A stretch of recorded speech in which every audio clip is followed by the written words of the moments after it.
어제부터 3박 4일간의 일정으로 중국의 휴양 도시죠. 하이난성에서 보아오 포럼이 열리게 됩니다. 또 16회를 만든 올해 포럼에서는 중국이 의식적으로 트럼프 정부를 정면으로 겨냥하고 있어서 팍스 아메리카 체제와 또 팍스 시니카 체제 간의 충돌이 본격화되는 것이 아닌가 하는 우려가 나오고 있는데요. 다음 달에는 양국 간 정상회담이 또 예정이 되어 있어서 이번 포럼이 더욱더 주목되는 것 같습니다. 오늘 이 문제에 대해서 긴급으로 알아보는 시간 함께하겠습니다. 도움 말씀 위해서 한국경제신문사의 한상춘 논설위원 자리에 나와 계십니다. 위원님 안녕하세요. 네, 안녕하십니까? 네, 보아오 포럼 예전에도 소개한 바는 있지만 또 우리 궁금해하시는 시청자분들을 위해서 보아오 포럼에 대한 소개부터 좀 시작을 해볼까요? 네, 보아오 포럼이 이제 어느 정도 많이 알려져 있습니다. 네. 아시아판 그 다보스 포럼이다 이렇게 얘기하죠. 아시아판 다보스 포럼이라는 것은 왜 그러냐면 이 다보스 포럼, 세계경제 포럼이 1973년 유럽에서 창설해서 유럽 중심으로 이루어졌거든요. 네. 그러다 보니까 이제 아시아의 경제권이 많이 올라가지 않습니까? 그렇죠. 그러니까 아시아의 경제권이 올라가다 보니까 아시아 중심으로 아시아의 그 현안이라든가 이런 걸 그 협력의 장을 좀 마련할 필요가 있지 않느냐 해서 원래는 그 보아오 포럼이라고 명칭을 이렇게 해서 간 건 아니었었고 네. 처음에는 1998년에 요때 그 러시아가 모라토리엄 사건인데 그때와 똑같습니다. 그때 라모스, 요때 필리핀 수상이었죠. 네. 호크는 호주의 수상, 그리고 호소카는 오랜만에 들어보시죠. 그때 네. 일본의 수상이죠. 세 수상 간에 첫 구상했던 것이 바로 다보스 보아오 포럼의 원천이다 이렇게 보겠습니다. 근데 그 위에 그 중국이 좀 많이 올라갔죠. 그렇죠. 그래서 여기서 보면 라모스가 필리핀이고 호크가 호주고 호소카가 일본인데요. 네. 중국이 많이 올라가는 각 쪽에서 아시아 협력을 위해서는 주도국인 중국으로 올라오는데 중국이 빠지면 되겠느냐 해서 중국이 주도하고 시작했거든요. 그래서 중국 주도해서 2002년 4월 달에 사전 준비를 통해서 중국의 주도를 해서 열린 행사. 이것을 좀 어떻게 보면 다보스 포럼과 이렇게 좀 명칭을 네. 한현상이지만 이 보아오 포럼으로 이렇게 명칭을 진 거거든요. 네. 그래서 거기 있었던 중국 중심으로 이렇게 되는데요.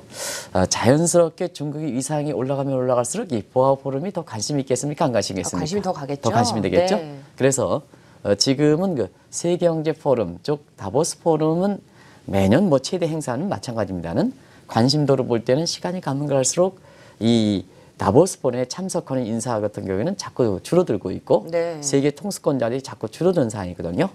그러나 보아오 포럼 같은 경우에는 오히려 참석자 인원이 연이 늘는다 이렇게 보였습니다. 특수하게 한국의 언론에서 오래 다루지 않는 것은 네. 사드 배치 보복 문제로 인해서 한국의 여러 가지 또 최고 통수권자가 탄핵을 당하고 그랬다 보니까 여기에 한국에 참여하는 인원이 굉장히 극히 제한되어 있기 때문에 네. 국내 언론들이 사실상 이 보아오 포럼에 대해서 그렇게 다루고 있지 않습니다는 세계적인 언론들은 잠시 말씀드리겠습니다. 그 주제 안건이라든가 이런 것이 굉장히 큰 안건을 다루고 있기 때문에 네. 굉장히 큰 뉴스로 다루고 있다 이렇게 보겠습니다. 그렇죠. 또 16회를 맞은 올해 보아오 포럼은 중국의 높아진 위상을 또 다시 한번 확인하게 할 수 있는 자리라고 하는데 이런 시각들이 나오는 이유가 분명히 있을 것 같거든요. 작년부터 사실상 미국을 겨냥하는 시진핑 국가주석이 미국을 겨냥하는 이러한 그 보아오 포럼의 주제를 삼고 있어요. 그래서 작년 같은 경우에는 사실 아시아의 미래다 해서 아시아 국가끼리 중국 주도의 미래를 이렇게 가기 위한 주제를 삼았거든요. 근데 이제 올해 들어서는 트럼프 정부가 출범하죠. 그래서 트럼프 정부를 정면으로 배격했다 이렇게 됐습니다. 네. 그런 각도에서 대주제가 여기 나오고 있습니다는 세계화, 글로벌라이제이션 그리고 자유무역의 미래다 이렇게 되는데요. 이건 뭐 시청자 여러분 금방 감을 잡으시겠죠. 왜 이렇게 사실상 그 시진핑이가 정했던 이런 보아오 포럼의 주제를 세계화, 자유무역일까 할 때는 트럼프 정부가 국수주의를 하죠. 네. 그다음에 보호주의를 하죠. 그렇죠. 그동안 유지했던 자유무역을 배격하겠다. 또 세계화보다는 해외에 나가 있는 미국 기업 다 들어와라. 해외 기업도 들어와라 하는 사실상 그 글로벌화의 반대적인 반글로벌을 추진하다 보니까 반글로벌의 글로벌화. 그다음에 자유무역에 배격되는 보호주의와 국수주의에서 자유주의. 이렇게 해서 이제 한 거거든요. 네. 그리고 한번 보겠습니다. 지금 트럼프의 그 SOC 투자 같은 거를 뭐 도로라든가 항만이라든가 이 미국의 재건을 위해서 가장 또 대내적인 정책으로 가장 중요한 정책인데요. 그렇죠. 이걸 보통 트럼프판 뉴딜 정책이라고 그랬지 않습니까? 네. 그런 각도에서 SOC 투자인데요. SOC 투자 같은 경우에는 어떠냐? 중국도 1대1로 계획을 해서 AIIB, 아시아 인프라 투자라는 게서 1대1로 구성을 하죠. 그래서 러커차이가 호주에 가서 사실상 1대1의 호주의 참가를 촉구했고요. 네. 그리고 자기 내에서 추진하고 있는 이런 보아우 포럼에서는 1대1로를 참여국 국가들한테 대대적으로 홍보하고 있습니다. 그럼 어떠냐 하면 미국의 트럼프 정부의 뉴딜 정책에 대해서 정면으로 사실 1대1로 반박한다는 얘기 되겠죠. 네, 그렇죠. 그리고 또 미국이 이제 트럼프 정부에서 미래 산업의 얘기를 많이 하는데요. 미래 산업 얘기에 관련해서 굳이 미국은 4차 산업혁명이라는 얘기를 쓰진 않거든요. 그러나 이번에 예산에 있어서는 사실 미국에서 보면 4차 산업혁명을 겨냥한 이런 예산을 책정하는 이런 상태거든요. 네. 그런 상태에서 이번에는 사실 이번 회의의 안건 중에서는 핀테크라든가 뭔가 이렇게 해가지고요. 4차 산업혁명에 대한 어떤 주도적 의지를 안건에 포함시키거든요. 결과적으로 보면 자 대주제에서 자유무역지대 보호주의, 세계화대 반세계화, 그리고 인프라 투자 관련해서 미국의 재건을 위해서 투자하는 SOC에 대해서 1대1로 네. 그리고 미국의 재형 전략, 뭐냐면 국가의 미래 산업 관련해서 사실 4차 산업혁명의 주도적 의지 이런 게 보다 보니까 결과적으로 팍스 아메리카 체제와 팍스니까 체제 정면 충돌의 장이 되는 것이 아니냐 하는 이런 시각도 나오는 배경이 되고 있다 이렇게 볼 때 있습니다. 네, 조금 전에 또 팍스 시니카, 팍스 아메리카라는 용어를 이제 또 언급을 해주셨는데요.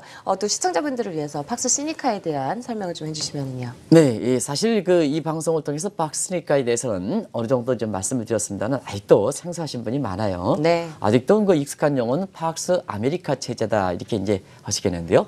뭐 팍스 아메리카 체제는 2차 세대의 경우에 따라서는 지금까지 미국 중심의 체제를 얘기하는 거 되겠죠.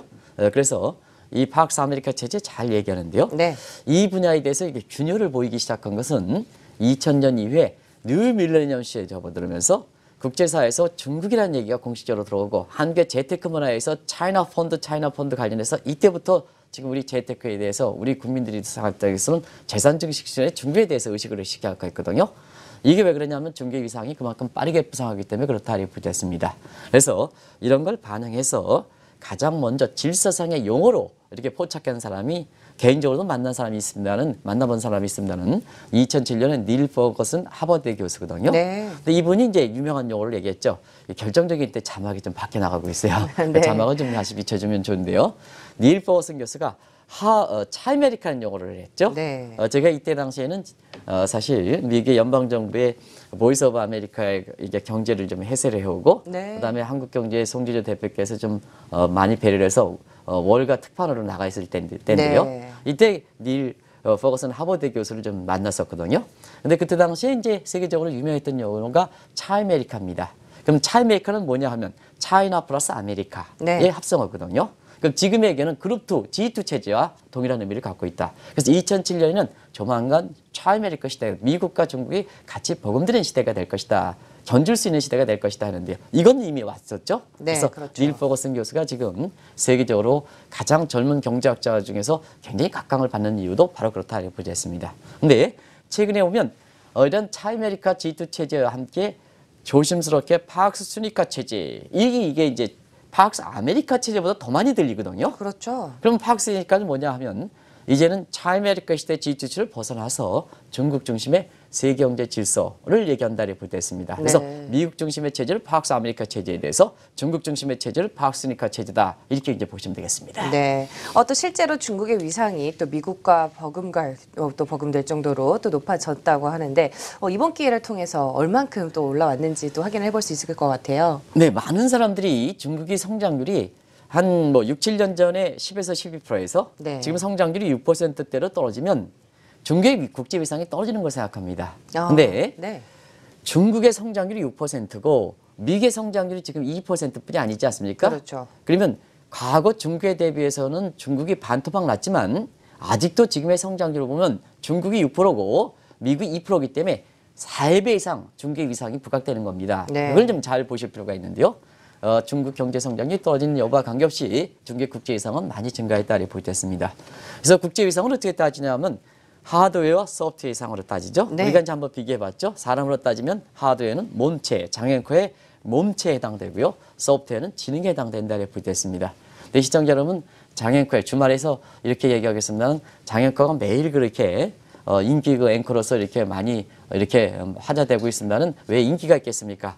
이 하드웨어의 몸과 지능 부분이 이렇게 균형을 이루기 때문에 시청자분한테 그만큼 신뢰를 주기 때문에 그런 것이 아닌가 생각합니다. 그런데 중국 같은 경우에는 하드웨어와 소프트웨어 간에 굉장히 괴리가 발생하고 있다 이렇게 보겠습니다. 네. 중국 같은 경우에는 하드웨어 이상이 사실 여기 나오고 있습니다. 수출은 5년 전부터 독일을 제치고 1등이 됐죠. 네. 벌써 5년이 됐습니다. 그러네요. 외환보유는 많은 사람이 뭐 3조 밑으로 떨어졌다 하더라도 3조 달러는 세계 외환보유가 IMF 보면 10조 달러가 넘거든요. 그런 상태에서 10조 달러에 3조 달러면 30%가 30%네요. 차지하죠. 뭐 네. 압도적으로 일이죠, 이거는. 그러네요. 근데 이거 가지고 3조 달러 밑으로 떨어진다 해서 많은 사람들이 뭐냐 중국의 금융위기 하는데요. 이건 참 잘못된 분석입니다. 네. 그리고 시가총액이 2014년 12월부터 일본을 제치고 미국에 이어서 2위가 됐죠. 그리고 마지막으로 구매력 기준으로 한 GDP입니다. 네. 그 GDP 규모로 보면 미국이 이제 1등이지만 상품을 구매력 할 수 있는 GDP 같은 경우는 작년에 미국을 제치고 1등이 됐죠. 그러면 4대 위상 중에 시가총액을 제외하고는 이미 미국을 제친 상태가 네. 이 중국이다 이렇게 보겠습니다. 다만 중국이 미국에 비해서 국제 위상을 평가받지 못하는 이유는 몸체는 커졌는데 지능에 해당되는 소프트웨어 부분은 아직 뒤떨어지고 있다. 네. 그래서 부패가 가장 중요하죠. 투명도니까 그렇죠. 지능이 경제 지능이 투명도거든요. 네. 그러면 투명도에 가장 가리는 구름이 뭐냐? 부정부패니까 부패 척결을 통해서 소프트웨어 이상을 증대시키겠다 하는 것이 작년부터 우리가 3월달 이달에 올해도 양해대가 있었습니다는 작년에 양해대에서부터 가장 골자가 뭡니까? 부정부패 척결. 그렇죠. 부패 척결이 있는 사람들은 싹 제거버리죠. 시진핑 국가주석에 싹 제거버리죠. 네. 이런 상태에서 국가의 대개혁 산업이다 할 만큼 부패와 관련돼 있는 사람은 전부 모조리 되는데요. 이게 좀 한국에 있었으면 좋겠습니다. 네. 한국에 있었으면 좋겠습니다. 근데 한국도 이런 면에서 부패 지수가 뭐냐 현 정부 들어와서 지금 현 정부가 지금 박근혜 정부입니까? 뭐 아직은 가행 체제죠. 아니죠. 네, 그래서 네. 지금 이제 현 정부 들어와서 뭐냐 굉장히 부패 지수가 올라갔거든요. 우리가 53위 정도로 해서 한때 19위까지 네. 올라가다가 53위로 떨어졌거든요. 거의 추락을 했죠. 그래서 우리 네. 같은 경우에도 이 문제도 남의 일이 아닙니다. 그래서 소프트웨어 상을 하기 위해서 중국이 먼저 대대적으로 국가 대격이다 할 만큼 이렇게 올라가는 것도 결국 하드에선 1등을 만들어놨는데 지능적인 측면에서 소프트웨어 이상은 아직도 뒤떨어졌으니까 이번을 빨리 올려야 되지 않느냐. 그래야지 공정한 평가를 받지 않겠느냐 하는 측면에서 지금 중국이 대대적으로 이 부분에 노력하고 있다 이렇게 보겠습니다. 네, 말씀하신 것처럼 양당 대회를 통해서 또 부패 척결에 대해서 굉장히 많은 노력을 기울이고 있는 시진핑 정부입니다. 또 높아진 경제 위상에 맞춰서 시진핑 정부 출범 이후에 중국의 또 세해 확장 노력에도 또 이제 계속 지속이 되었다고 하는데 성과도 꽤 있을 것 같아요. 최대 과제죠 지금 네. 시진핑 정부가 가져가죠. 그리고 국제 위상을 증대시키느냐 여과 시진핑의 장기 포석에서 이번에는 사실상 그 주재하는 사람이 그 시진핑도 아니고 네. 러커창도 아니고 네. 뭡니까? 장가오리. 장가오리죠. 네, 그렇죠. 그러니까 이름이 아주 독특해서 그래서 장가오리라는데 지난번에 우리 장앵커도 장씨가 이게 중국 정씨냐 한국 성씨냐 네. 이렇게 해서 장가오리가 내와 관련된 성입니다. 이렇게 이제 말씀하신 적이 있는 네. 것 같아요. 마찬가지로 이 장가오리는 왜 이렇게 위상이 떨어졌느냐 하면 그렇게 생각하면 안 됩니다. 언론에서는 일비 여기에 이제 부총리라 하기 때문에 사실상 시진핑 국가주석이 이렇게 러커창 이런 사람들이 이렇게 이것을 총리가 주도하지 않다 보니까 이 위상이 떨어지지 않았냐 하는데요. 그건 네. 아니고 사실상 지금의 시진핑의 국가주석이 이렇게 장기 포석을 위해서는 경쟁자에 대한 러커치를 제거하려고 그러거든요. 네. 제거하려다 보고 요 밑에 있는 장가오리가 뭐냐면 시진핑의 가장 측근에 해당되는 사람이 경제적 측면에서는 최고의 측근입니다. 네. 그러다 보니까 요번에 보아오 포럼을 주재를 해서 사실상 시진핑이가 확실하게 경제적 측면에서도 러커창이가 갖고 있는 부분을 확실히 주도하겠다는 의지를 표명하는 거거든요. 네. 그런 각도에서 좀 보실 필요가 있다 이렇게 보시면 됐습니다. 이렇게 최고 주재하는 사람이 이렇게 장가오리를 해서 부총리를 해서 이 위상이 떨어진 건 아니다 이렇게 말씀드리겠는데요. 결과적으로 보면 자 지금 보면 여기 나왔습니다는 세확장입니다. 결국 네. 세확장 문제가 그런데요. 자 근데 세확장에서는 이런 얘기 나오죠. 미국의 수도 워싱턴에서 워싱턴 컨센서스, 중국의 수도 베이징에서 베이징 컨센서스라는 표현을 쓰는데요. 워싱턴 컨센서스는 2차 세계대전 미국의 자본, 막대한 자본을 매개해서 사실 세확장 전략을 취했던 것이 워싱턴 컨센서스의 본질이다 이렇게 보겠습니다. 그런데 시진핑 이전에는 중국의 해외 부전 자본의 확대를 통해서 베이징 컨센서스를 추진하는데요. 네. 문제는 뭐냐? 아프리카의 자원을 수취한다. 중남미의 자원을 수취한다 하면 어떠냐 하면 1970년대에 종성이론이 나올 가능성이 있거든요. 그러다 보니까 뭐냐? 자원의 국수주의가 나올 가능성이 있거든요. 그러다 보니까 뭐냐 반발이 심하지 않습니까? 그렇겠죠. 이 자원만큼 반발이 심한 건 없죠. 우리 석유가 중국으로 가져간다. 이렇게 하면 네. 반발이 심하거든요. 그렇겠네요. 그래서 이제 이게 부작용이 심하다 보니까 시진핑 들어서부터 어떠냐 하면 2차 베이징 컨센서스를 추진하고 있습니다. 2차 베이징 컨센서스는 중국도 자본이 풍족합니까? 안 풍족합니까? 많죠. 많죠. 네. 외환보유가 왜 줄어드냐? 자본이 탈타서 그 자본을 방적이 게 아니라 다른 데 쓸 곳이 많았기 때문에 그렇다는 얘기입니다. 막대한 외환보유가 많거든요. 그래서 이것을 계기로 해서 사실상 자본을 매개해서 중국의 세약장 전략이 2차 베이징 컨센서스. 1차는 해외 자본 확보, 2차는 자본을 매개로 해서. 근데요, 한번 보겠습니다. 왜 시진핑이 들어오면서 베이징 컨센서스와 워싱턴 컨센서스가 서로 충돌하느냐 하면 아까 워싱턴 컨센서스는 자본을 매개로 했다 그랬죠. 네. 시진핑 들어서 2차 베이징 컨센서스는 자본을 매개로 한다 그랬죠.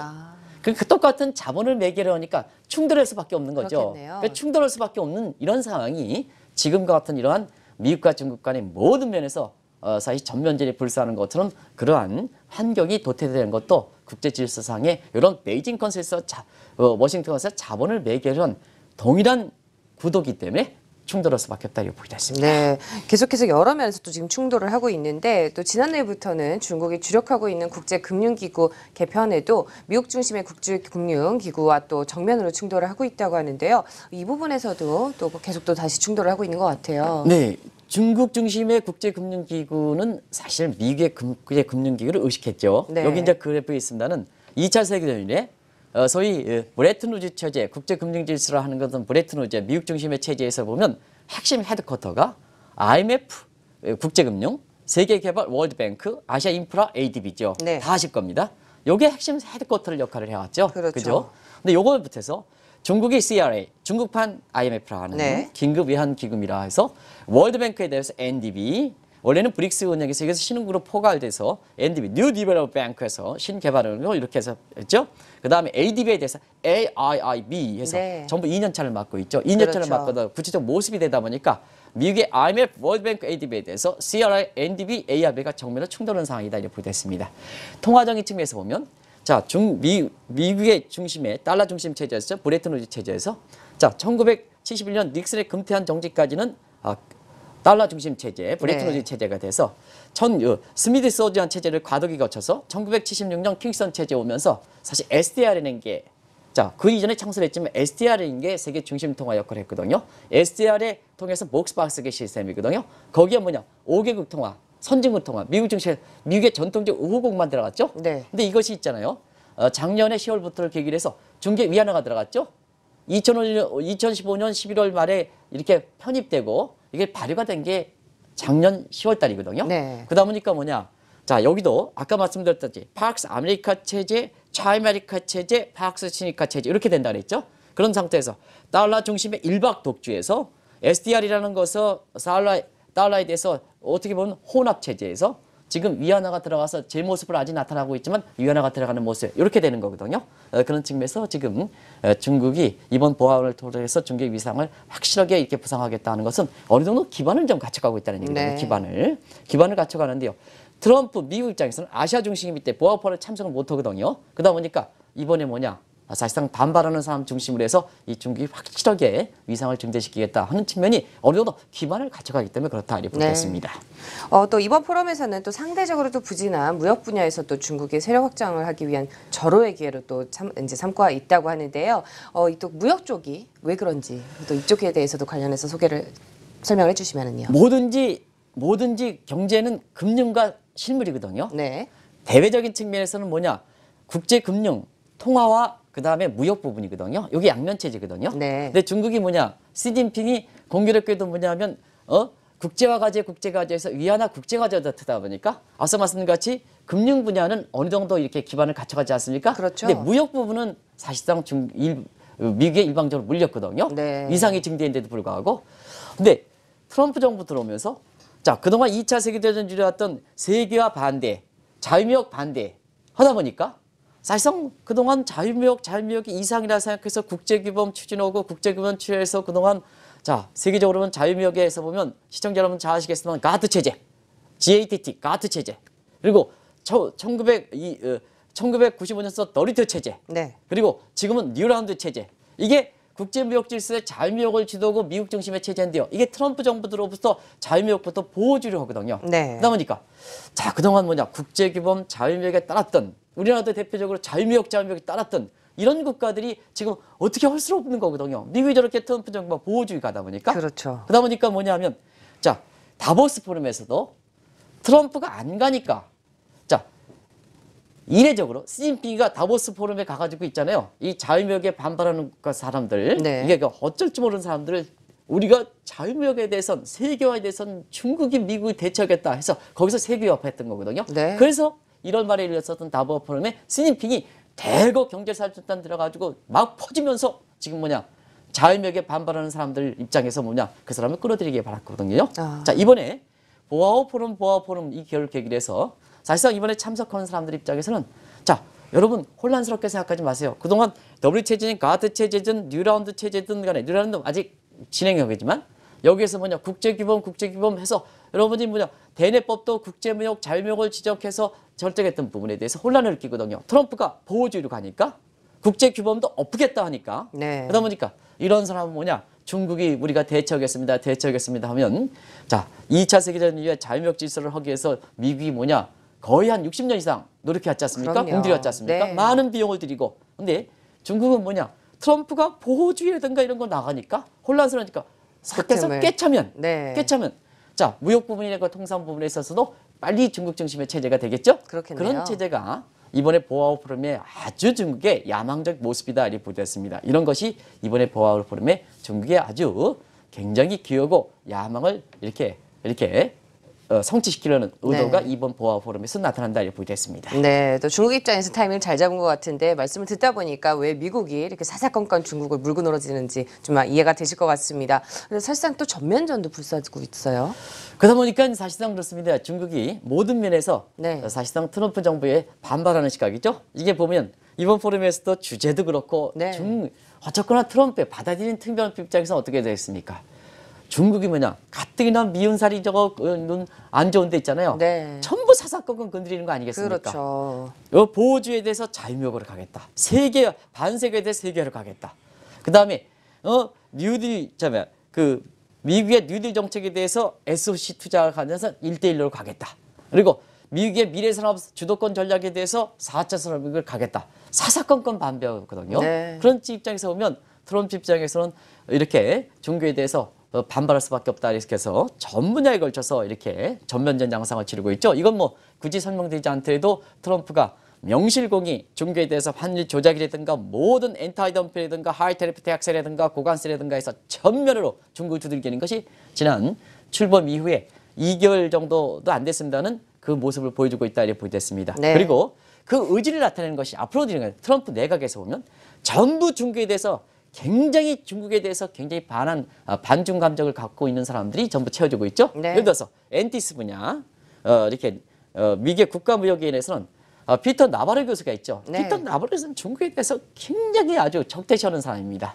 그리고 상무장관이 월트 로스라는 사람도 역시 중국에 대해서 가장 이렇게 저는 사람이고 네. 그리고 USTR 대표도 라이스저도 중국에 대해서 굉장히 그래서 지금뿐만 아니라 앞으로도 중국에 대해서는 굉장히 미국 입장에서는 굉장히 이렇게 견제하겠다. 네. 그래서 이런 분야로 대거 이렇게 퍼진 상태거든요.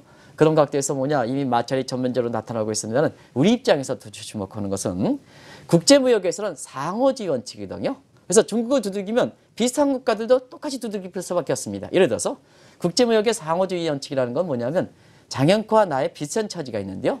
우리 이 방송을 진행하는 김영경 PD께서 있잖아요.